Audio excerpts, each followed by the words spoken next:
On peut y aller? Très bien. Donc ce qui restait à démontrer, c'était le point 5. Donc box ut égale 0 pour tout t différent de 0, c'est-à-dire d2 ut sur dt2 moins Laplacien ut différent de 0, égale 0, pour t non nul.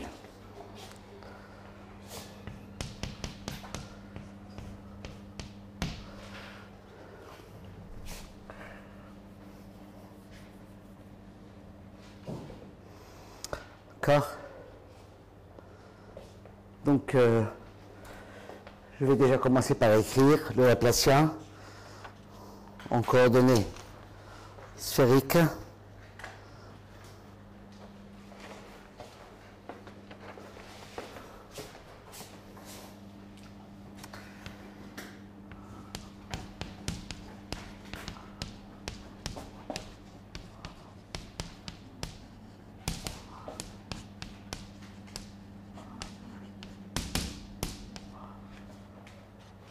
Donc le Laplacien va s'écrire comme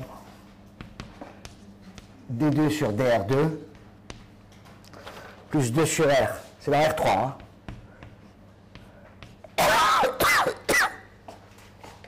D sur dr plus 1 sur r2. Je vais l'écrire comme Laplacien en oméga. Ça, c'est un opérateur d'ordre 2, opérateur différentiel d'ordre 2 en oméga. Oméga, c'est le point courant de la sphère. Laplacien oméga, c'est un opérateur différentiel d'ordre 2 du second ordre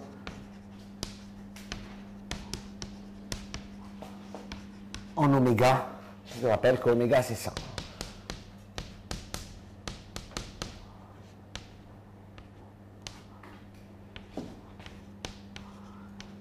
Sur S2. Bien, donc je vais prendre U dans U de oméga. Donc je vais la prendre dans C infini de R3, indépendante de R.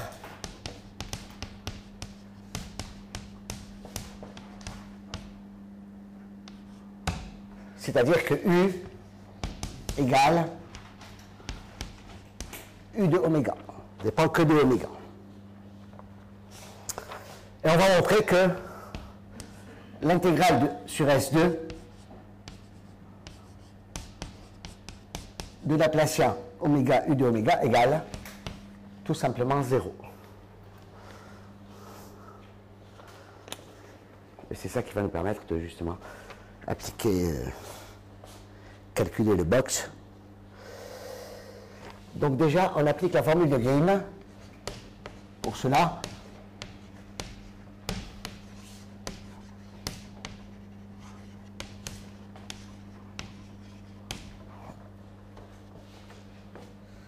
sur oméga,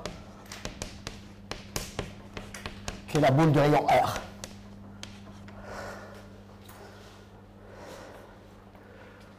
Je vais prendre phi, une fonction régulière. Alors l'intégrale sur oméga, je vais noter ça comme ça, oméga R, de Laplacien U phi dx, c'est évidemment l'intégrale sur oméga R de U Laplacien phi, plus c'est le terme de bord, donc plus l'intégrale sur SR, norme de x égale R, di sur dr fois phi, d sigma R, moins l'intégrale de U de phi sur dr.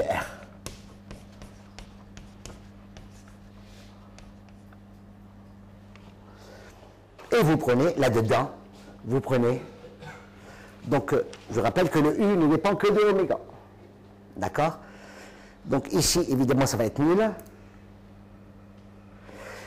Vous prenez en plus phi égale 0, phi égale 1. Donc vous obtenez 0 ici parce que U est indépendant de R, 0 là parce que phi est constante, 0 là parce que phi est constante, et vous obtenez donc l'intégrale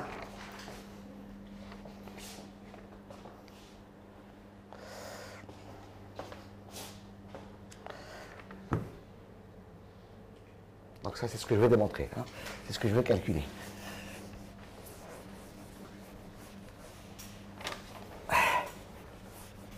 Vous en déduisez que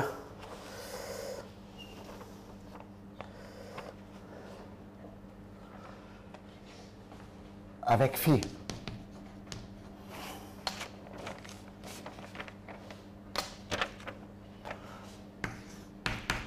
en choisissant phi égale 1, on obtient exactement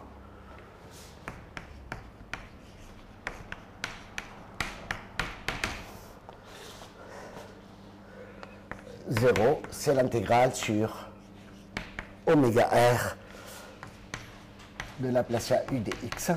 Ça vaut exactement, oméga R c'est la boule de R, donc c'est l'intégrale sur 0R, l'intégrale sur S2,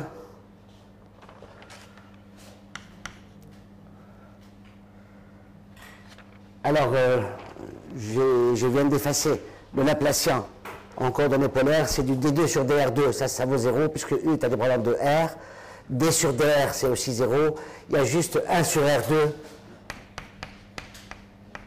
Laplacien oméga, U oméga, d'accord, R2, DR, D oméga, ça c'est l'élément de volume. Et par conséquent, ça vaut exactement R2, DR entre 0 et R, c'est R. Il vous restera sur les bras exactement Laplacien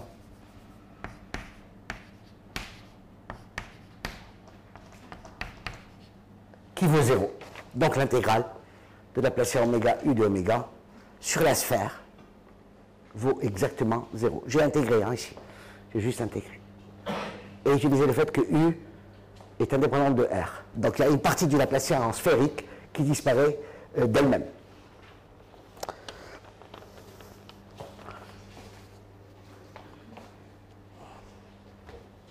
Voilà. Donc l'intégrale qui est ici est nulle. Bien, on va utiliser cela. Hein. Alors, je prends T non nul, fixé, et je vais calculer D de U sur dt2.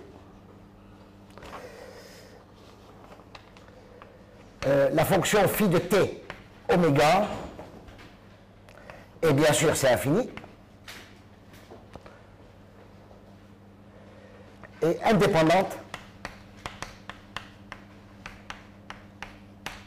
de R, puisque t est fixé. Alors, je vais lui appliquer ça pour le calcul du box. Alors, D de U sur dt2 appliqué à phi, ça donne quoi?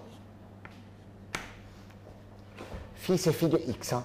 C'est une fonction test sur R3. Ça, c'est la définition de la dérivée seconde d'une famille de distribution dépendant du paramètre t. Ça, c'est exactement D2 sur dt2 de ut phi. C'est-à-dire, ça vaut D2 sur dt2 de t sur 4pi, l'intégrale sur S2 de phi de t oméga d oméga. C'est bien ça. D'accord? C'est la définition de la dérivée seconde de ut.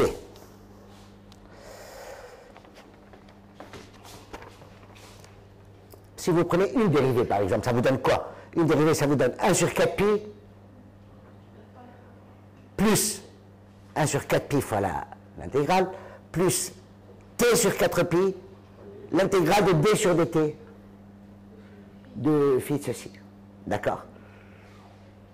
Et vous refaites ça 2 fois. Alors, en faisant ça 2 fois, on obtient exactement 1 sur 4 pi, l'intégrale sur S2 de 2 fois d sur dt plus t d2 sur dt2 plus 1 sur t Laplacien oméga appliqué à phi de t oméga d oméga.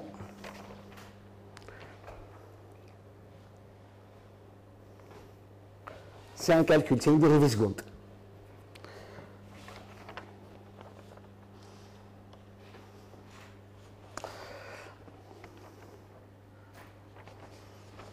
Et donc c'est t sur 4 pi. Ici, t est fixé, les enfants. T est fixé, différent de 0. T sur 4 pi, l'intégrale sur S2 de D2 sur DT2 plus 2 sur T D sur DT plus 1 sur T2, j'ai mis T en facteur, Laplacien oméga, c'est l'opérateur d'ordre 2 sur la sphère, phi de T oméga, D oméga.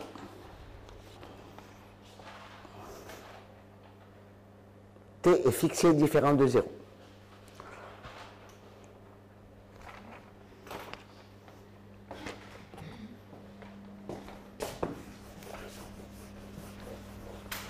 Là, vous faites le changement de variable. X égale T oméga. Ça vous donnera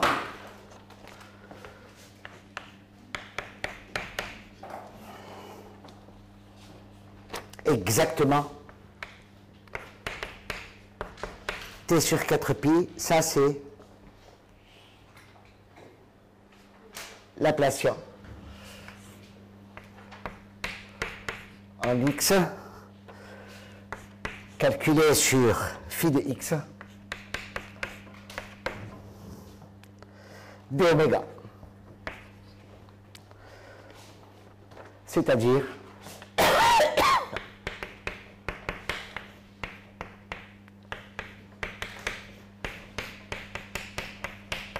d oméga.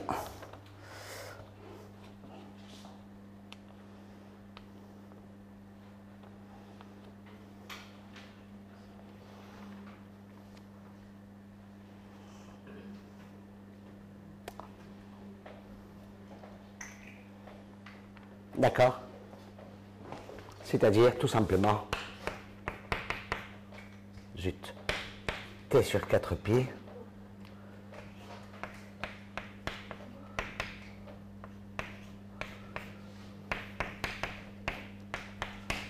c'est-à-dire, tout simplement, c'est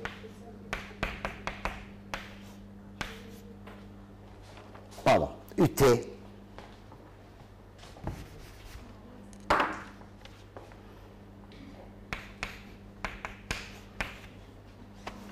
donc D2, on était parti de D2 UT sur DT carré, on est arrivé au fait que c'est égal, appliqué à phi, c'est UT appliqué à Laplacien phi.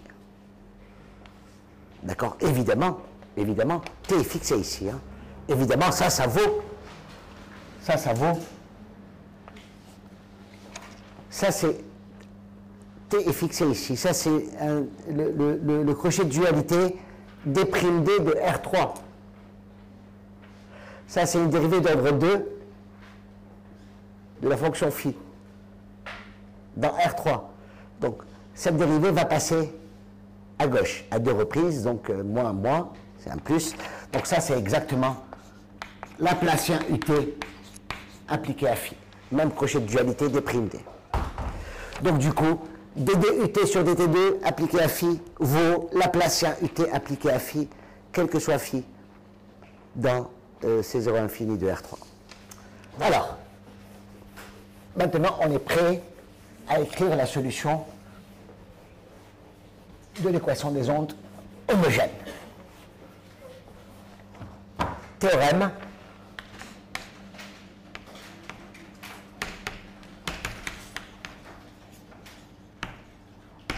Problème homogène.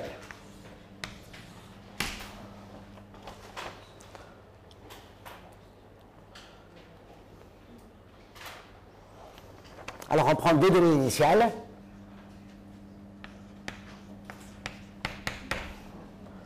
V0, V1.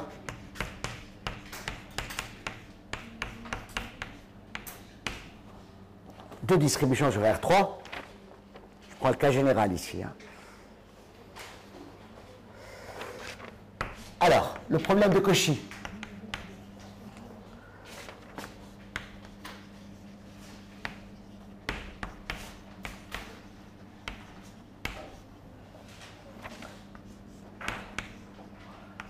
Box U égale 0. U0 de 0 et 2 points égale V0.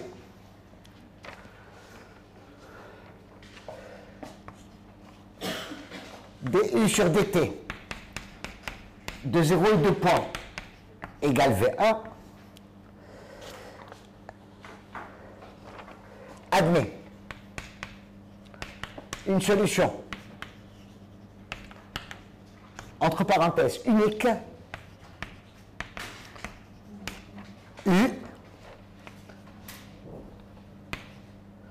appartenant à C infini de R à valeur D'. Je vais mettre U de T 2 points dans C infini de R à valeur D'. Distribution C infini en temps à valeur D' de R3. J'ai mis unique entre parenthèses parce que je ne vais pas le montrer tout de suite. Je vais d'abord exhiber la solution, voir qu'il y a une solution. Je vais juste vérifier avec vous l'existence. Pour l'unicité, ça sera une autre paire de manches. On va travailler un petit peu plus.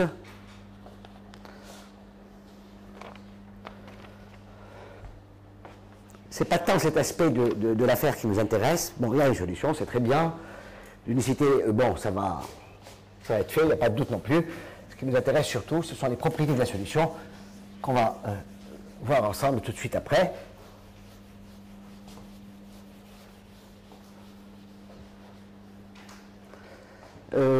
Pour cela, on va utiliser les propositions, je ne sais plus, 3 ou 4, ou 2 et 3, sur la convolution. C'est des convolés, c'est évident. Puisqu'on a démontré que du sur dt sur t égale 0, pour cette solution, pour la famille de distribution qu'on a construite, du sur dt sur t égale 0, c'est un delta, c'est une masse de Dirac. Donc elle va jouer un petit peu le rôle, entre guillemets, de petite solution fondamentale. C'est pas compliqué, il suffit de poser. Donc preuve, on établit. Zut, on établit pour le moment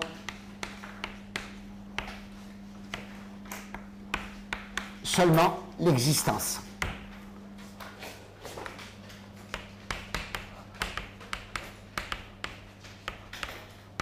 D'accord ?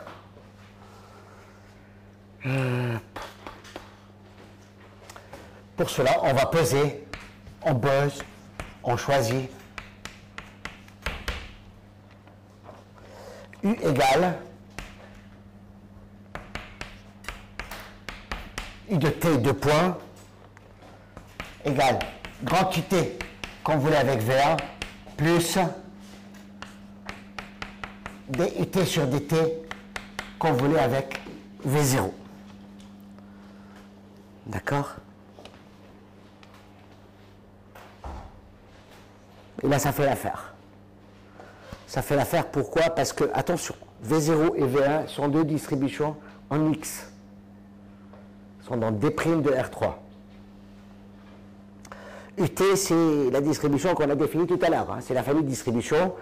UT appliqué à phi, c'est T sur 4pi, l'intégrale sur S2 de phi de T oméga. Bien. Alors, box U, d de U sur dt2 moins Laplacien U, c'est pas compliqué, vous allez dériver ça. Ça, c'est une distribution, hein, parce que ça, c'est, regardez, ça, c'est, souvenez-vous, pour t non nul, ça, c'est une distribution à support compact. Le support de UT, c'est exactement la sphère du centre zéro et du rayon valeur absolue de T. D'accord. Une distribution à support compact se convole sans problème avec une distribution quelconque. Il n'y a pas de problème. Bien. Quand vous dérivez par rapport au temps, évidemment, vous allez toucher, vous allez frapper directement sur la distribution qui dépend de T. Donc ça va être exactement dUT sur dt2 convolé V1, pareil, plus d2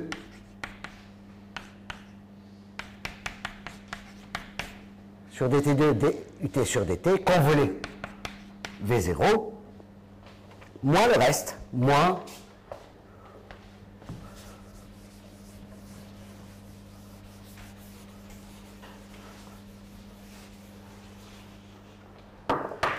Laplacien UT convolé avec V1 moins Laplacien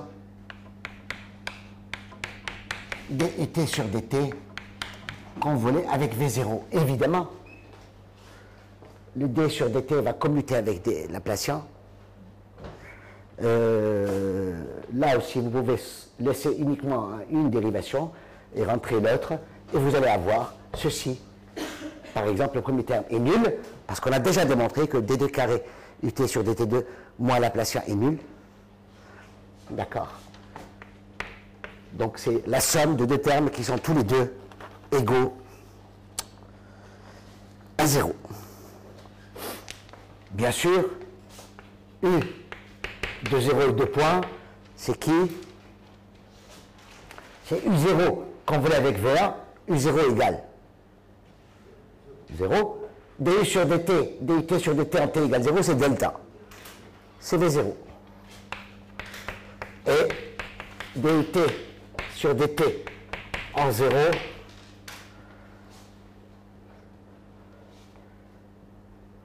souvenez-vous, ça c'était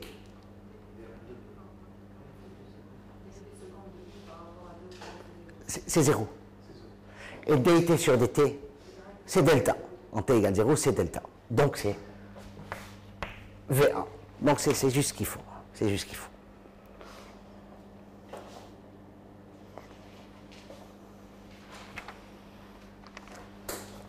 Remarque.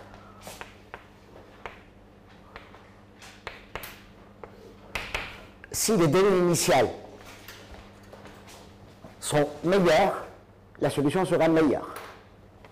Si V0 et V1 sont, c'est infini,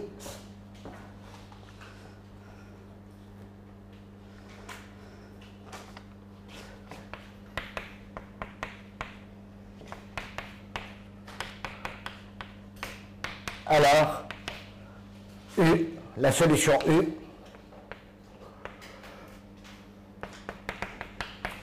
ça sera une vraie fonction. Ça sera une vraie fonction. C'est mieux qu'une distribution. Appartiendra automatiquement à C infini.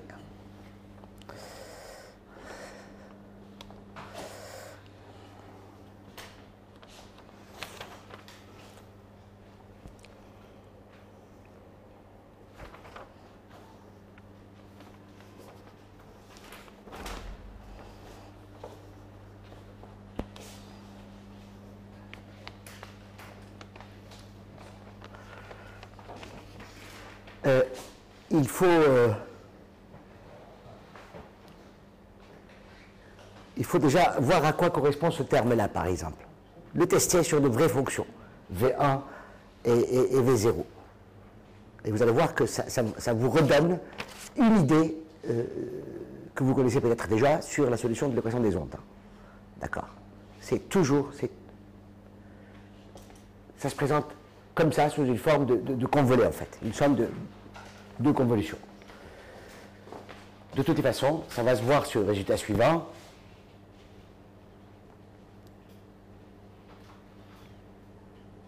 Donc je ne l'ai pas démontré, je répète, je n'ai pas démontré les enfants d'unicité. Ça, je ne l'ai pas fait. On va le faire plus tard.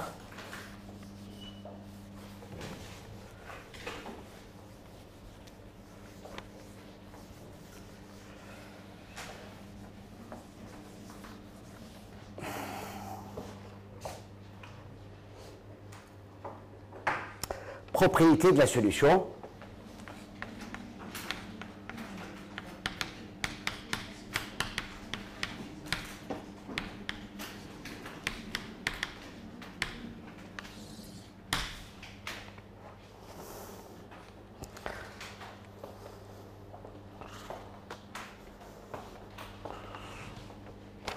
Donc on garde en mémoire ceci.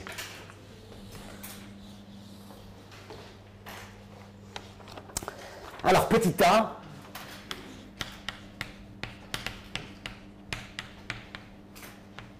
majoration à l'infini. En fait, dans le reste du module, de ce cours, on va reprendre donc les ondes sur un domaine de Rn, et puis on va essayer de contrôler les ondes, ou de les stabiliser. On va introduire la théorie du contrôle. Et pour cela, on a vraiment besoin de connaître suffisamment, en tous les cas, les propriétés de la solution d'équation des ondes. C'est important. Comment se comporte une solution d'équation des ondes? Qu'est-ce qu'elle hérite des données? Une fois les données connues, régulières ou pas, à support compact ou pas, donc qu'est-ce qu'elle hérite exactement de ces choses-là? Et surtout, comment elle se comporte avec l'évolution du temps? De façon, je veux dire, quand le temps devient grand, qu'est-ce qui se passe exactement pour la solution? Donc, des propriétés déjà que l'on peut constater, je dirais, de façon visuelle, dès le départ, de façon simple. Donc, premièrement, ça sera la majoration à l'infini. Je prends deux données maintenant, V0 et V1, je vais les prendre, c'est infini, à support compact. Donc je pars d'un signal supporté dans une boule, si vous voulez. V0 et V1 sont à support compact toutes les deux. Alors,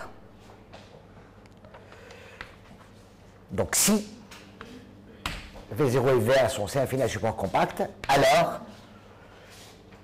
la solution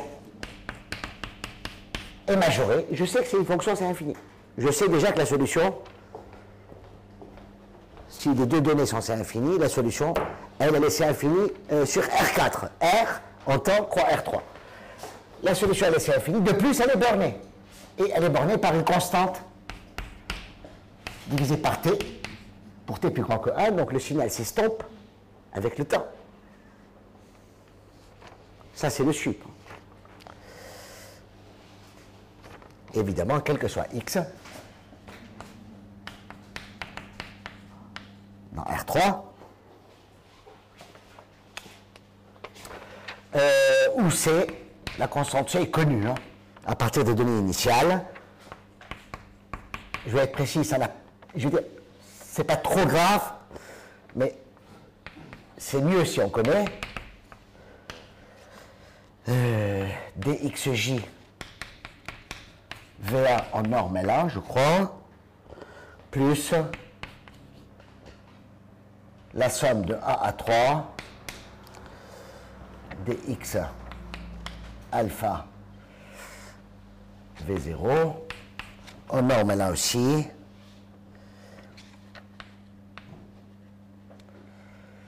pas de bêtises, c'est pas ça, c'est les dérivées secondes, hein, ou plus secondes, toutes les dérivées. Donc ça, c'est la norme L1 du gradient, et ça, c'est la norme L1 de toutes les dérivées de V0 jusqu'à l'ordre 2.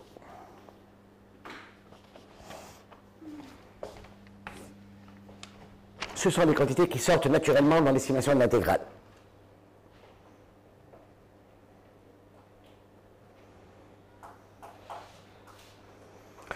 U c'est ça, hein. U de t de x c'est ça. Je suis dans le cas où V1 et V0 sont C infini à support compact. Donc je sais écrire. Ça c'est une vraie convolution de deux fonctions qui sont C infini. L'une des deux étant un support compact. Je sais exactement écrire la convolution. D'accord? Donc je vais effacer ça, réécrire la solution, et puis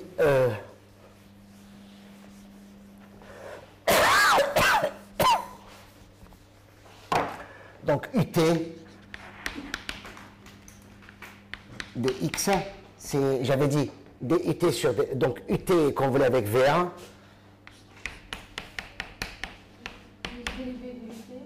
plus dut sur dt avec V0, d'accord? Donc je vais écrire ut tout simplement les enfants, et je vais regarder l'intégrale dans les yeux. Donc ut de u de t de x, c'est par définition, hein, c'est ut appliqué à V1 de x moins point. C'est ça? Crochet dualité T'D. Plus, par définition aussi, ça c'est d sur dt de ut convolé avec V0. Donc c'est d sur dt de ut appliqué à V0 de x moins point. Le point, c'est la variable de dualité. Donc ça sera la variable d'intégration, puisqu'il s'agit de fonctions. Donc ut appliqué à quelqu'un, c'est tout simplement t sur 4pi, l'intégrale de ce quelqu'un sur la sphère, t oméga. Donc, je vais prendre ça. Hein. Bon, je vais écrire toute la ligne, et ensuite on va s'occuper individuellement d'un seul terme, ça suffira. Donc ça vaut u de t, la solution, qui est maintenant une vraie fonction, c'est une vraie fonction de classe infinie, s'écrit exactement ut, c'est t sur 4pi, l'intégrale sur S2, votre fonction de test c'est celle-là, V1 de x moins t oméga d oméga. C'est imparable. D'accord? J'ai remplacé, dans la définition de ut, j'ai remplacé le phi par V1 de x moins, la variable de phi, c'est celle-là. Ça, c'est un paramètre dans l'affaire. Plus d sur dt, de la même chose, où je remplace V1 par V0, c'est-à-dire t sur 4pi, l'intégrale sur S2,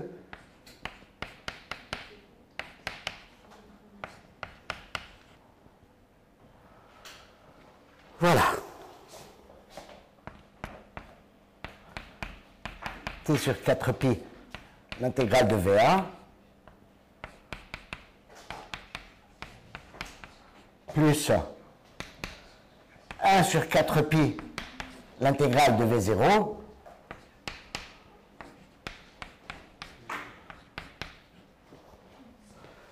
plus d sur dt,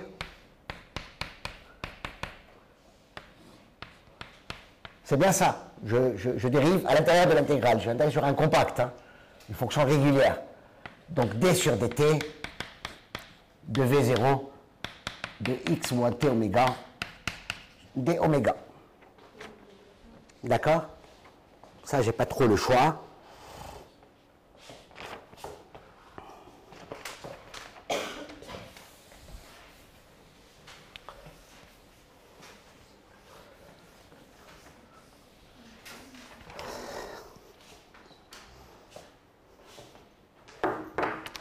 Évidemment, ça donne quoi?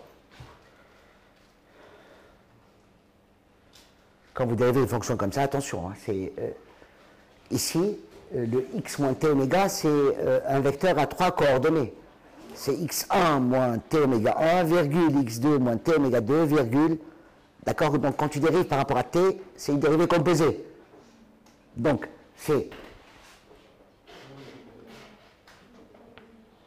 ceci vaut exactement d sur dt de v0 x moins t oméga, c'est exactement la somme sur j allant de 1 jusqu'à 3. Tu dérives chacun des termes, donc il y a un moins oméga j dv0 sur dxj en x moins t oméga. D'accord? Bon, il sort ce qui sort.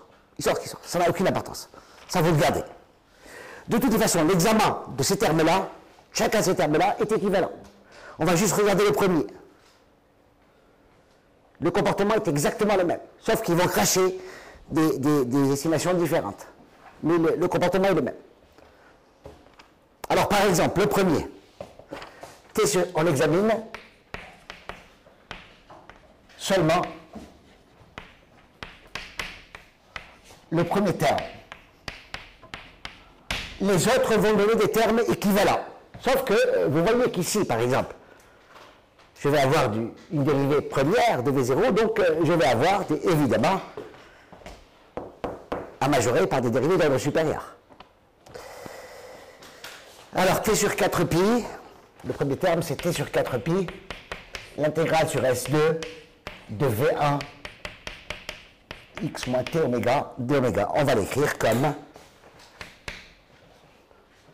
J'écris que V1, c'est une fonction qui est régulière. Hein. Régulière en particulier par rapport à t. Donc du coup, une fonction régulière, c'est toujours la dérivée de sa primitive. Donc ça, je vais l'écrire comme t sur 4pi, l'intégrale sur S2, l'intégrale t à plus l'infini, d sur ds, d sur ds de V1 de x moins s oméga, trop d'espace.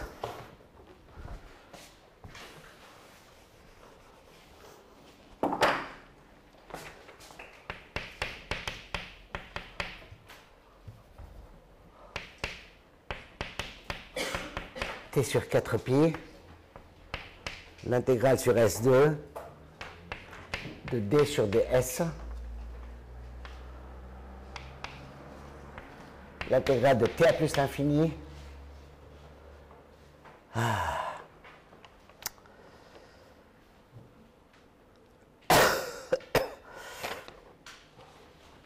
c'est l'intégrale de la dérivée. Voilà, c'est pour ça que ça ne marchait pas. Voilà, t à plus l'infini. Le plus infini ne nous dérange pas parce qu'on intègre des fonctions à support compact. Hein. d sur ds, v1 de x moins s oméga, ds, et il me reste à faire du d oméga. Alors ici, v', intégré c'est v en plus l'infini moins v en t, donc il y a un moins qui manque ici, et on y est. D'accord? J'ai utilisé le fait que V1 est régulière.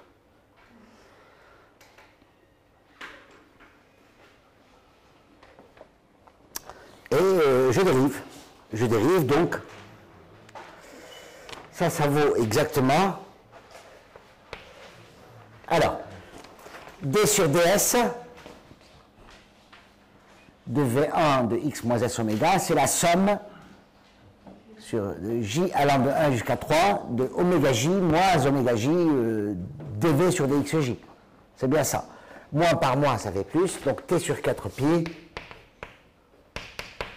l'intégrale sur S2, l'intégrale sur t est plus grand que 1, les enfants. Hein. T à plus l'infini de la somme j allant de 1 jusqu'à 3 dv1 sur dxj de x moins s oméga fois, évidemment, oméga j, ds, d oméga.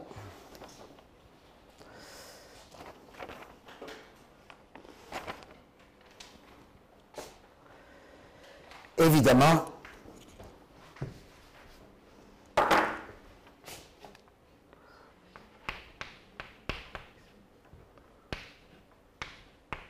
J'en profite pour compléter l'élément de volume.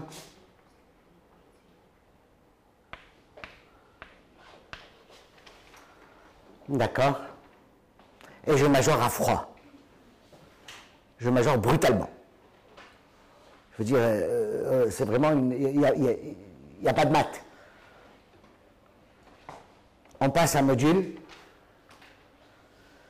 On majore le 1 sur S2 par 1 sur T2 puisque S est plus grand que T. Je rappelle que T est plus grand ou égal à 1. Donc ça c'est plus petit que 1 sur T2 qui quitte l'intégrale tout de suite. Qui va prendre le T là, donc je vais avoir du 1 sur T, 1 sur 4 pi T. Je majore le oméga J par 1, parce que somme des oméga J carré égale 1. Je majore ça par le module, tout simplement. Et je vais majorer donc toute l'intégrale par, du coup, toute l'intégrale sera majorée par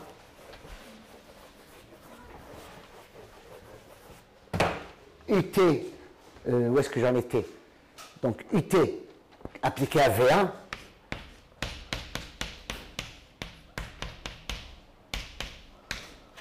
est majorée par, pour T plus grand que 1, elle est majorée par T sur 4 pi, l'intégrale sur S2, l'intégrale sur T, de 1 sur T2, dV1 sur dxj, donc sigma sur j,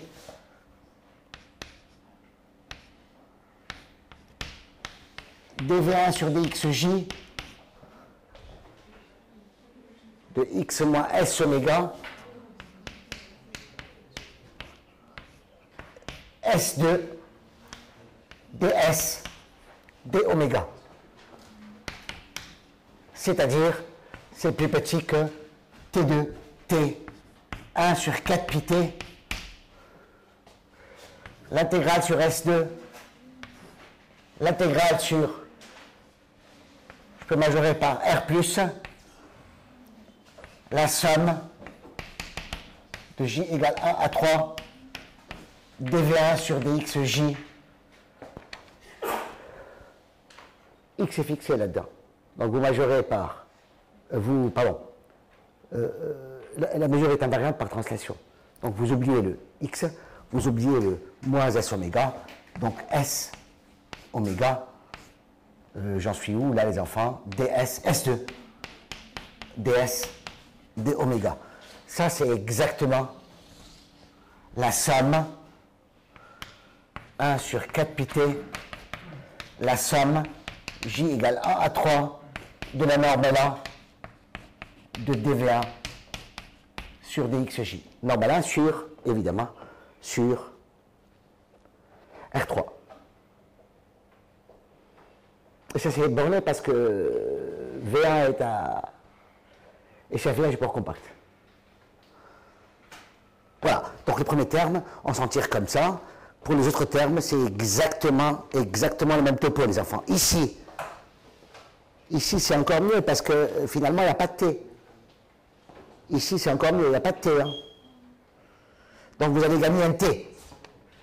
Le second terme se majore par la même chose, sauf qu'il y a du 1 sur T2 ici. On gagne un T. C'est encore mieux. Et le troisième terme, en fait, tu vas en faire quoi? Tu vas remplacer tout simplement, donc c'est du T sur 4 pi, donc le début c'est le même que le premier terme, et tu vas remplacer le V1 par dv0 sur dxj, enfin les différents termes. Donc sur chaque dv0 sur dxj, tu vas faire le même manip, donc tu vas avoir les trois dérivés. C'est pour ça que tu as les dérivées secondes. D'accord? Voilà. Donc voilà la majoration à l'infini.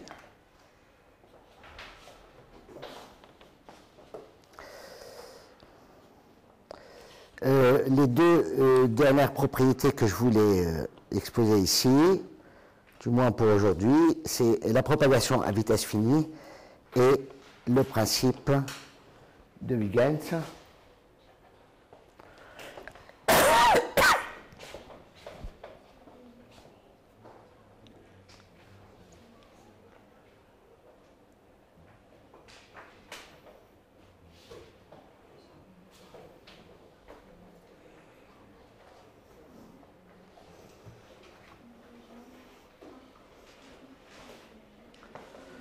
ça nous dit quoi en fait? Ce théorème nous dit quoi? Donc U de t et de x est plus petit qu'une constante sur t. La constante dépend des données initiales. Elle ne dépend que des données initiales. C'est ça qu'on vient de démontrer. Hein. D'accord? Ça veut dire la norme infinie, le sup de U de t, sup en x, hein, sup en x dans R3, de U de t 2 points, va aller vers 0. Le sup va vers 0. D'accord?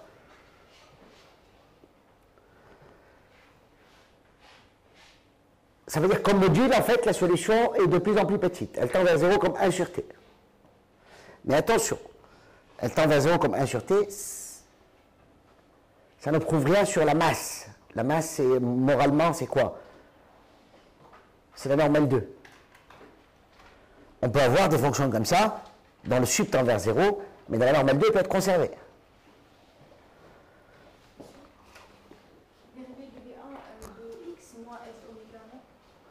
Oui, mais quand tu intègres une fonction comme ça, donc tu sors le T2, les sommes, ainsi de suite, tu intègres une fonction grand A, ou dv1 sur dxj, ça n'a aucune importance, au point x moins s oméga, tu l'intègres en s et oméga. C'est-à-dire, ici tu es en train d'intégrer, je vais effacer ici, hein, tu vas voir. Non, c'est la variance de la mesure par translation. Là, on est en train d'intégrer sur R croix sur R3 en fait. Hein, dv1 sur dxj, x moins y dy. Tu es en train de faire ça. S2 ds d'oméga, c'est dy. Y, c'est s oméga. Il n'y a pas de doute. Et je suis en train de dire que ça, c'est exactement pareil que, en fait, quand je majore, hein, mais ça ne change rien du tout, R3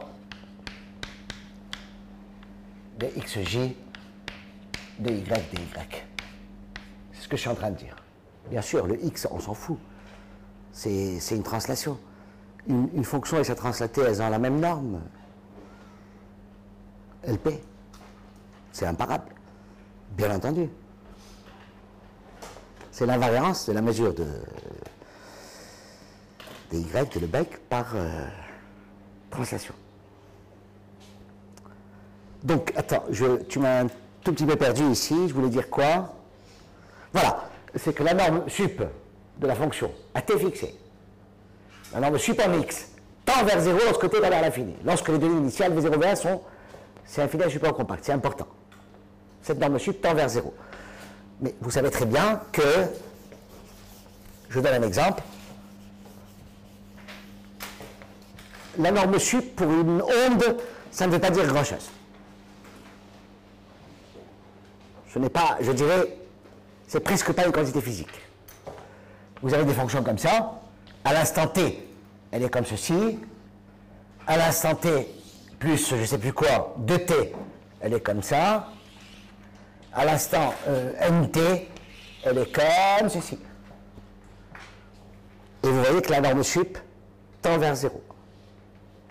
Et pourtant, la norme L2, on peut s'arranger pour que la norme L2 soit conservée. C'est pas compliqué. Je ne sais pas, je prends moins n, d'accord? Je prends un truc comme ça, pas du tout continu, hein, pas du tout continu. Là, c'est combien? C'est 2n. Là, c'est 1 sur 2n.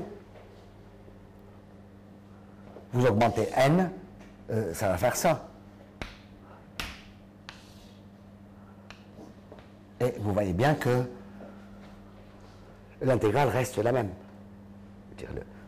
Le sup, c'est 1 sur 2n qui tend vers 0, et pourtant l'intégrale reste pareille. L'idée est la même. Hein, l'idée est la même. Et c'est pour dire que le fait que la norme à l'infini tende vers 0,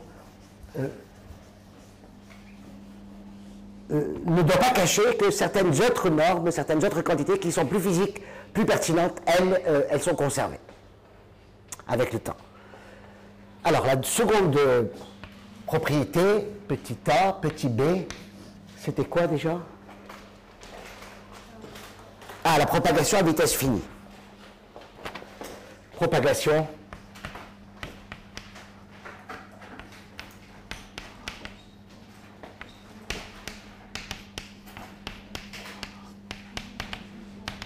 à vitesse finie.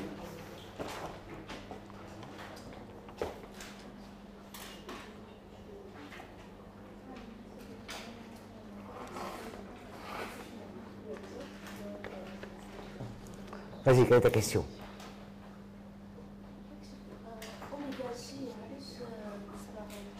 Oméga J disparaît dans la majoration.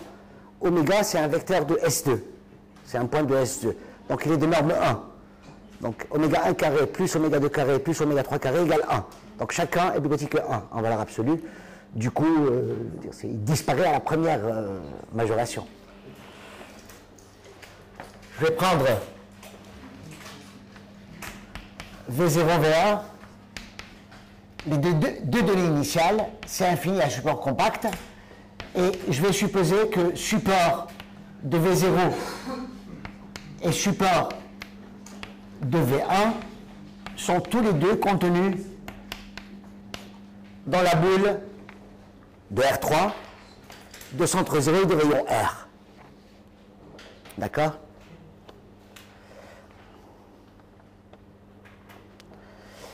Alors, à l'instant T positif,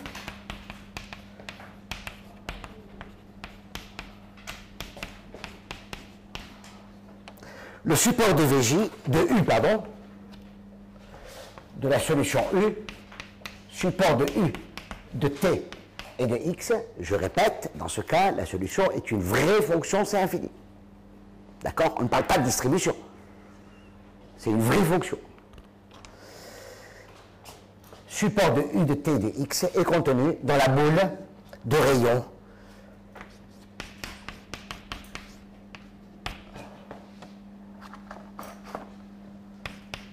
X plus petit que R plus T. X plus petit que R plus T. Je fais un dessin.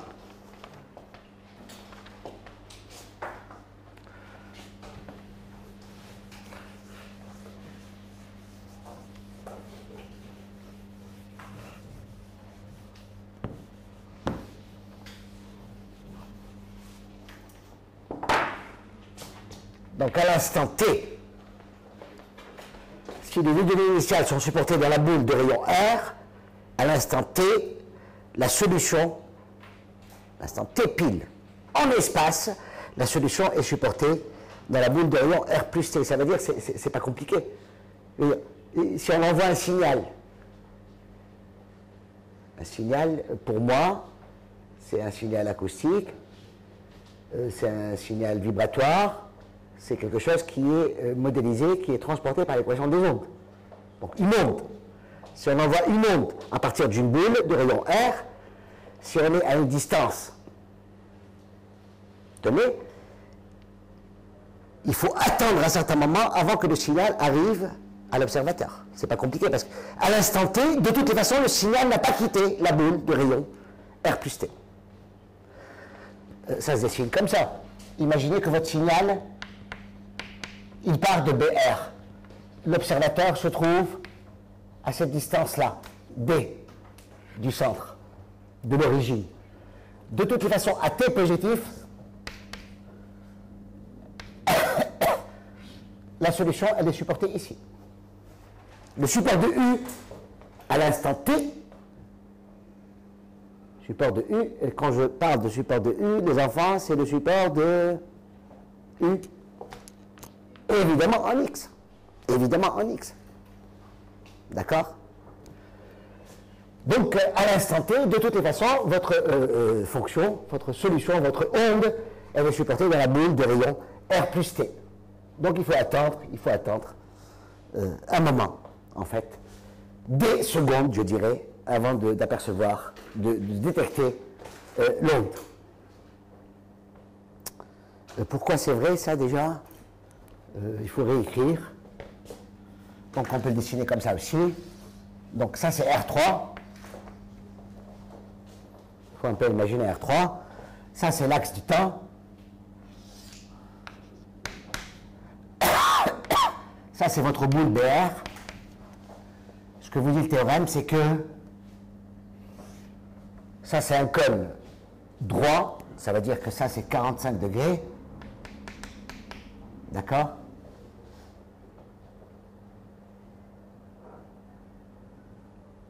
Ce que vous dit le résultat, c'est que si vos données initiales V0, V1 sont contenues dans la boule BR, alors à l'instant T, ça c'est vraiment, ça c'est R plus T.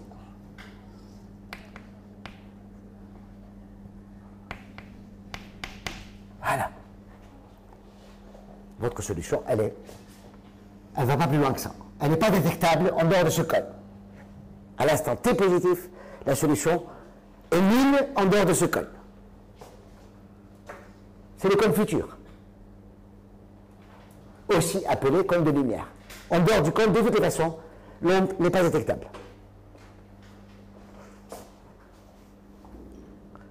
Évidemment, la preuve est triviale. Hein. Je veux dire, il n'y a pas de maths, c'est une convolution.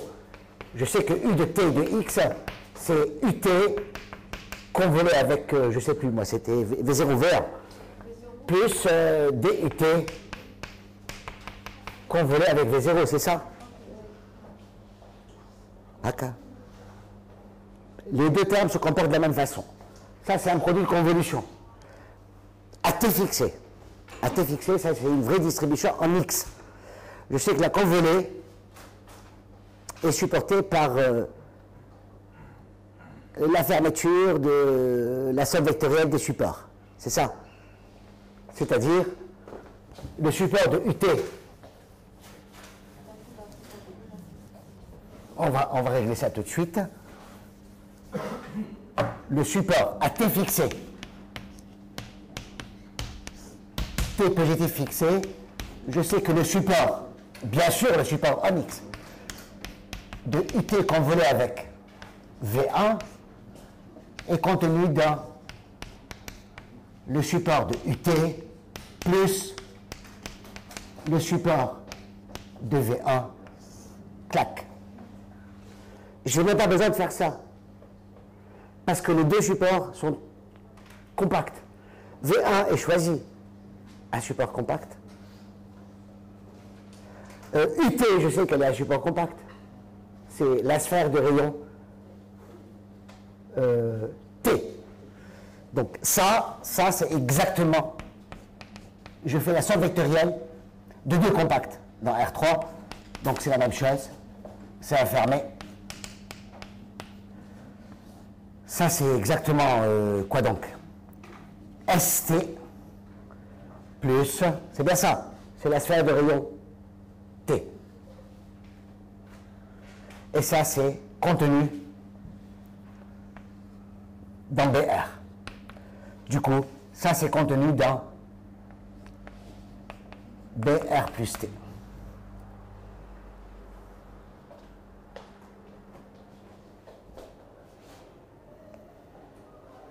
Donc c'est tout simplement une propriété, je dirais, premier prix de la convolution des fonctions, même pas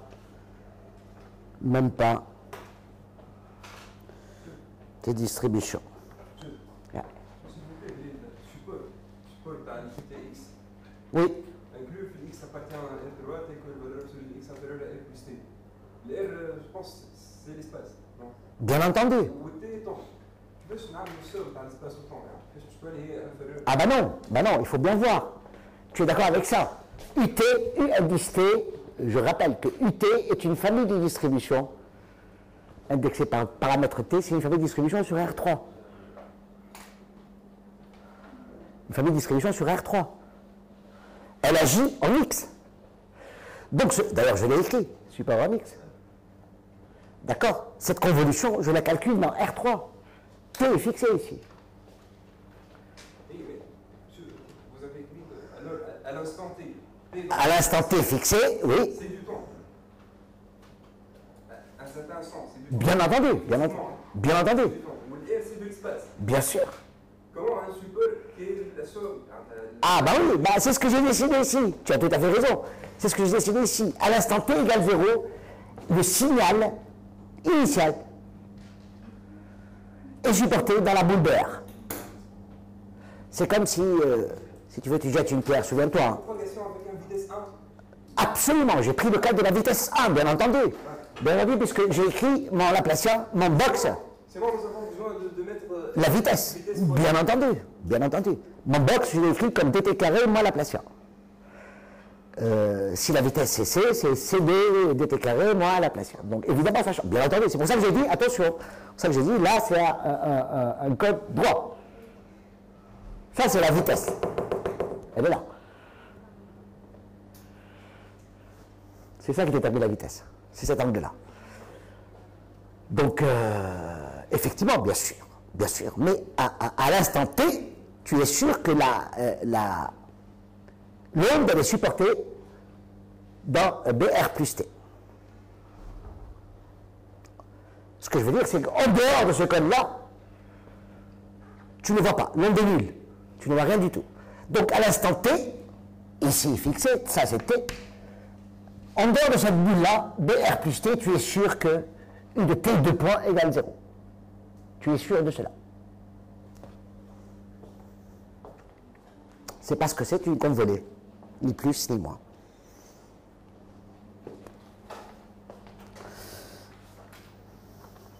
Propagation.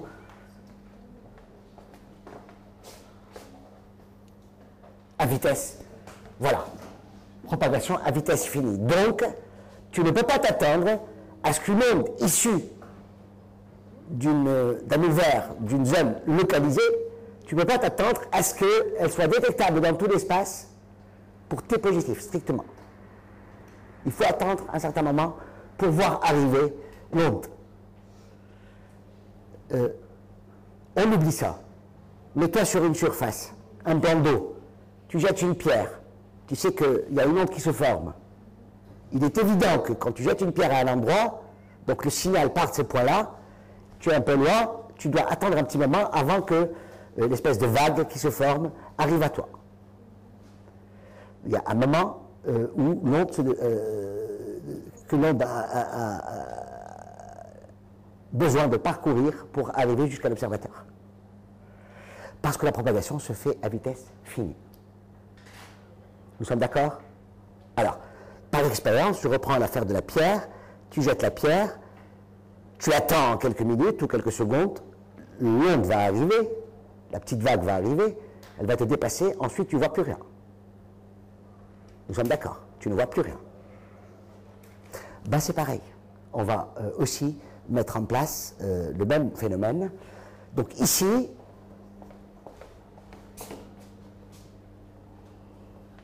je vais faire un dessin. Alors quel dessin on va faire? Quel tableau déjà? Je vais reprendre celui-là.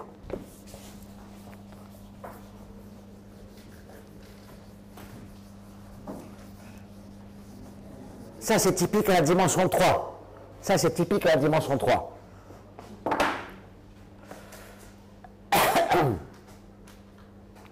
Qu'est-ce que je vais faire ici? Là. Donc ça c'est R3. Ça c'est ma brave boule BR. X plus petit que R. Je sais que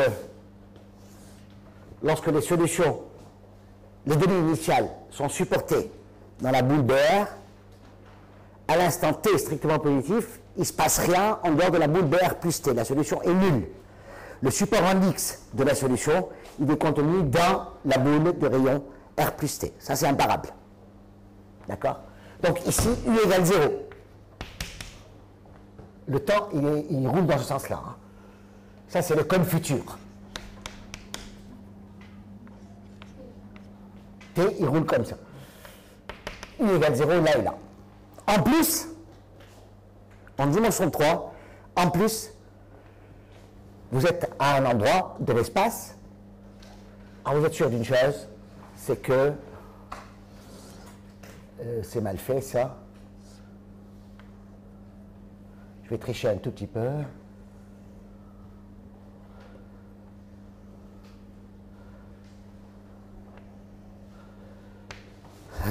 C'est pas très agréable.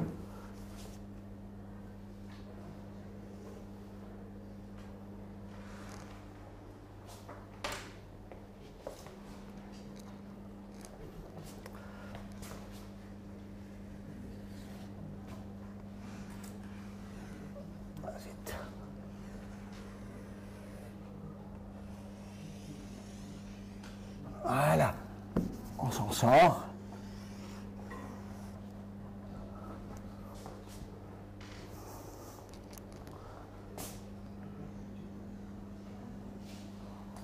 Voilà, donc ça c'est BR.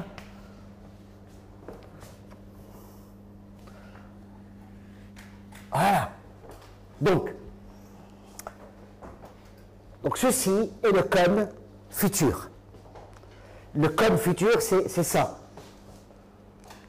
Vous avez, je dirais ça. C'est plus, c'est l'ensemble des Tx, T positif ou nul, X plus petit que R plus T. Vous êtes sûr que la solution est contenue là-dedans. Vous êtes sûr que U est nul en dehors du cône futur. Lorsque les données sont supportées dans la boule BR. De plus, dans R3, je vais l'appeler C0. Allez, je dis ça comme ça. Tx, T plus grand que, alors pas de bêtises, j'imagine que c'est R.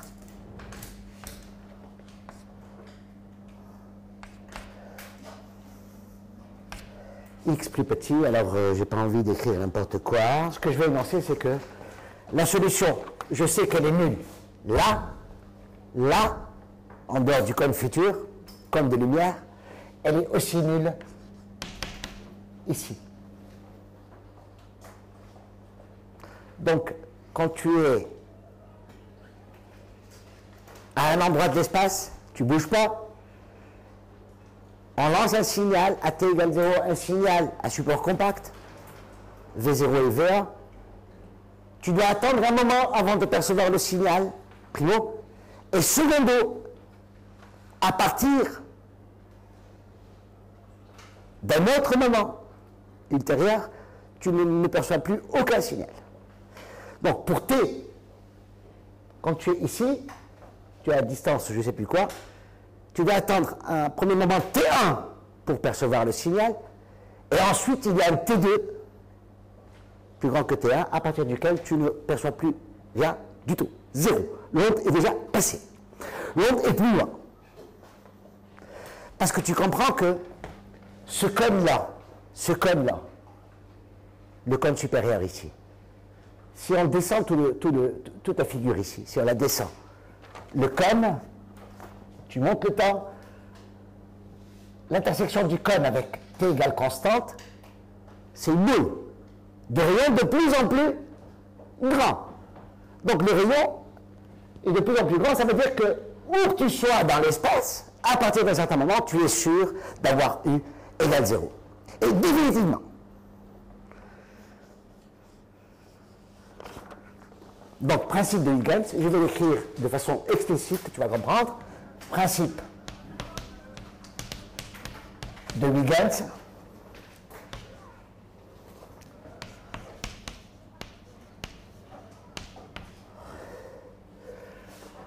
Donc, si V0, V1,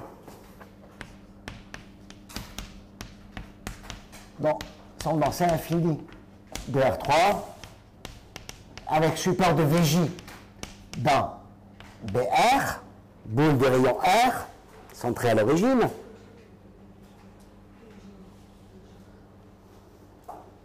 alors, pour T positif,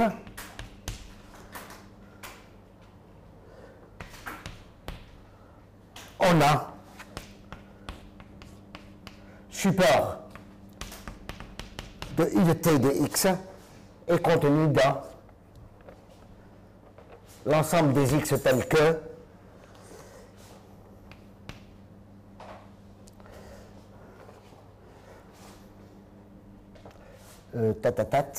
pas de bêtises, c'est t plus grand ou égal à r, t moins r plus petit que x, plus petit que t plus r.